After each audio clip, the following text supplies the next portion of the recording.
반갑습니다. 이번 시간에는 어떤 얘기를 주제로 할까 고민하다가 퇴사로 고민하시는 분들 있잖아요. 40대, 50대 퇴사를 고민하시는 분들을 대상으로 뭔가 좀 도움이 될 수 있는 게 없을까 하다가 이제 생각나서 이제 영상을 하나 만들었어요. 주제가 어떤 거냐면 퇴사를 앞두거나 아니면 퇴사를 이미 한 사람들한테 주고 싶은 뭐 한마디 뭐 이런 거예요. 어떤 걸 얘기해 드리고 싶으냐면, 우리가 살아가는 과정에서 우리가 이제 뭐 회사 다닐 때도 그렇고 회사 다니지 않을 때도 그렇고 아니면 우리가 인생을 살아가는 데 있어서 되게 보면 통제할 수 있는 것들과 통제할 수 없는 것들이 있더라고요. 보니까요. 저도 마찬가지고. 근데 그때 이제 제가 얘기 드리고 싶은 게 뭐냐면, 바로 통제할 수 있는 것과 통제할 수 없는 것을 명확히 구분했다면 통제할 수 없는 것에는 더 이상 신경 쓰지 않아도 돼요.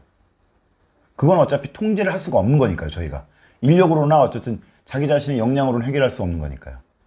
그럼 어디에 포커스를 맞춰야 되느냐, 통제할 수 있는 부분에 대해서, 통제할 수 있는 문제에 대해서만 고민을 하고 그 문제를 해결하기 위해서 철저하게 노력을 해야 된다고 하는 부분들을 말씀드리고 싶은 거예요. 그런데 저도 이렇게 오랜 세월 직장 생활 하다가 이렇게 나왔었잖아요. 말은 되게 쉬운데 그게 지켜지지 않아요. 근데 저는 이제 그걸 직접 제가 당해보고 나니까, 그 말이 틀린 말이 아니구나 라는 어떤 생각이 들더라고요. 간단한 예를 들어볼게요. 어떤 거냐면, 2014년 제가 퇴사를 하고 2011년도에 퇴사를 하고 난 다음에 3년 동안은 거의 돈을 직장 다닐 때보다 더 많이 벌었어요. 뭐 컨설팅도 했었고, 그 다음에 교육 강의라던가, 그 다음에 뭐 예를 들어서 평가위원이라던가 글 써서 인쇄 나오는 거 있잖아요. 뭐 이런 거 다 포함을 해보니까 오히려 회사 다닐 때보다는 한 1.5배, 1.8배 정도는 더 받았던 것 같아요. 어떤 때는 이제 뭐 진짜 세금을 몇 천만 원 낼 정도로 이렇게 크게 번 적도 있었고요. 그런데 어떤 일이 있었냐면 2014년도에 여러분 아시다시피 세월호가 터졌어요. 국가적으로는 되게 불행한 일이잖아요. 그 일 있고 난 다음에 갑자기 모든 행사가 딱 끊겨버린 거예요. 그러니까 예를 들어서 강의라던가 뭐 컨설팅이라던가 기타 뭐 이런 것 등이 한 몇 달 동안, 저한테만 그런 게 아니라 보통 그때도 많이 어려웠다고 하시는 분들이 계시던데, 그때 너무 힘들었어요. 그때. 왜냐하면 그러니까 우리는 급여가 들어와요. 그러니까 영업을 하고 그다음 강의를 하든지 컨설팅을 하든지 뭘 해서 이렇게 돈이 들어와야 되잖아요. 근데 그것도 끊기는 거예요. 재고는, 이게 예를 들어서 우리 집에 있는 잔고라는 것 등은 이제 있지만 이게 없어져 가는 걸 보이잖아요, 이게요. 그러니까 공포더라고요. 또 메르스도 마찬가지였어요. 메르스 때는 사람들 지금 요즘에 뭐 우한 폐렴 때문에 뭐 코로나 바이러스 때문에 난리잖아요. 똑같아요. 똑같은 상황이었었는데 지금은 이게 더 심각하다고 하는 건 이해를 하겠지만 어쨌든 똑같았어요. 그때도 너무 힘들었어요. 뭐 아예 뭐 출강 자체가 안 되고 뭐 이렇게 사람 접촉하는 게 좀 어렵다 보니까, 저는 그때 이제 자격증 사업도 했었거든요. 제가 미리 말씀드렸다시피 저는 자격증 관련된 책을 쓰고 그걸로 이제 시험을 봐서 자격증을 주는 이런 사업도 제가 하고 있거든요. 보통 이제 200명씩 모이거나 이제 150명, 많으면 이제 300명까지 모이는데 그 일 터지고 난 다음에 사람들 모이지 못하는 거예요. 그래서 그때 또 고민을 했어요. 2014년도, 2015년도. 그때 너무 스트레스를 받아서 그때 저는 병원도 다녔었거든요. 근데 그때 이제 생각을 해보니까 그때 이제 2014년하고 2015년도에 그 일을 겪으면서 나름대로 얻은 결론이 있었어요. 어떤 결론이냐면, 세상이라는 거는 통제 변수가 있고 불통제 변수가 있구나. 그럼 내가 오로지 올인해야 되는 거는 뭐냐면, 오직 올인해야 되는 거는 통제할 수 있는 것들만 고민을 하고 그 문제를 해결하기 위해서 내 역량을 집중해야겠구나라고 하는 어떤 부분이었어요. 간단한 예로 볼까요? 제가 세월호를 일으킨 건 아니잖아요. 그죠? 그다음에 제가 메르스를 일으킨 사건은 아니에요.